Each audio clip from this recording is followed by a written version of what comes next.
అందరికీ నమస్కారం. ఈరోజు శివాజీని నిర్భయ కేసులో దోషున్నాడే వాడితో పోలుస్తూ ఒకటి వీడియో పెడితే దాన్ని రాంగోపాల్ వర్మ షేర్ చేశాడు.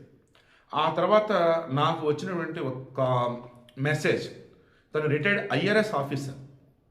ఏమన్నారు తెలుసా? పెద్ద ఆవిడ, ఆమె రెగ్యులర్గా ఫాలో అవుతూ ఉంటారు. నేను ఇచ్చే వీడియోలో కొన్ని ఆమె సలహాలు సూచనలు కూడా ఉంటాయి. ఇక మీదట ఏ మగాడైనా సరే ఆడవారి మంచి కోసం నోరు కనుక ఎత్తాడంటే వాడు చచ్చాడే. వాడిని ఇక మనోళ్ళు ఊరుకోరండి. మహిళా కమిషన్ నుంచి పొలిటీషియన్స్ వరకు, సెలబ్రిటీల నుంచి నాన్ సెలబ్రిటీల వరకు, నేరస్తుల నుంచి నాన్ నేరస్తుల వరకు, ఇలా అంతా ఎందుకు? ఆడవాళ్ళు ఎట్ట పెడితే అట్ట ఉంటేనే ఆ సైకోలు, ఆ కామపిశాచాలు ఎంజాయ్ చేస్తూ ఉండగలుగుతారు.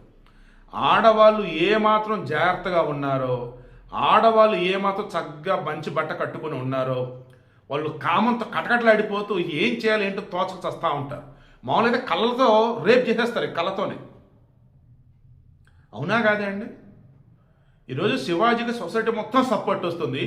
బట్ రాంగోపాల్ వర్మ, అనసూయ, చిన్మయి అండ్ ఇందాక నాగబాబు, వీళ్ళు అసలు ఏం హైలైట్ చేస్తున్నారు? మన మంచు మనోజు, మంచు లక్ష్మి, లైక్ వీళ్ళంతా కూడా ఆడవాళ్ళు స్వేచ్ఛగా ఉండొద్దా? ఆడవాళ్ళు ఏ కట్టుకోలేదో మీరే చెప్తారా? ఆడవాళ్ళు ఏ టైంలో బయటకు రావాలో మీరే చెప్తారా? ఆడవాళ్ళు నచ్చిన బట్ట కట్టుకుంటే ఆ బట్ట కొంచెం మీకు నచ్చకుంటే రేప్ చేస్తారా? ఆడవాళ్ళు టైంలో బయట ఉంటే చంపేస్తారా, రేప్ చేస్తారా? అసలు శివాజీ చెప్పింది ఏంది, వీళ్ళు చెప్తున్నది ఏంది? నాకు అర్థం కాదు. నువ్వు నోరెత్తొద్దురా.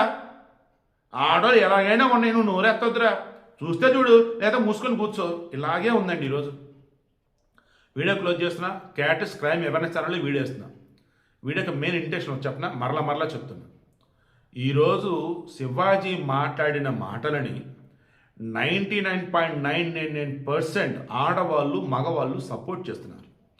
తాను ఏదైతే నోరు జారి సామాన్యున్న వాడు యూజ్ చేశాడో అది తప్పు బయట, అది క్షమాపణ చెప్పాడు. పశ్చాత్తాపానికి మించిన ప్రాయచిత్తం లేదనుకున్నారు, ఓకే. బట్ ఈరోజు మరల నాగబాబు రెస్పాండ్ అవ్వటం, రాంగోపాల్ వర్మ వచ్చేసి ఏకంగా నిర్భయ కేసులో ముఖేష్ గారితో పోలుస్తూ ఈ శివాజీని అనటం, ఆ వీడియో ఎవరో షేర్ చేస్తుంది ఈయన షేర్ చేయటం, ఇవన్నీ చూస్తూ ఉంటే నిజంగా ఇక మీదట ఆడవారి మంచి కోసం ఎవడు మాట్లాడొద్దు. ఆడవాళ్ళు నచ్చిన బట్టలు వేసుకుంటే తిరుగుతారు. నీకేంది నొప్పి? చూస్తే చూడు, లేకపోతే మూసుకొని కూర్చో. ఇలాగే అంటున్నారండి. ఏ మాట కమంటే నేను చెప్తున్నా, నిండుగా బట్ట కట్టుకున్న ఆడవారిని రేప్ చేసి చంపుతున్న మగాళ్ళు ఉన్నారు, రాక్షసులు ఉన్నారు.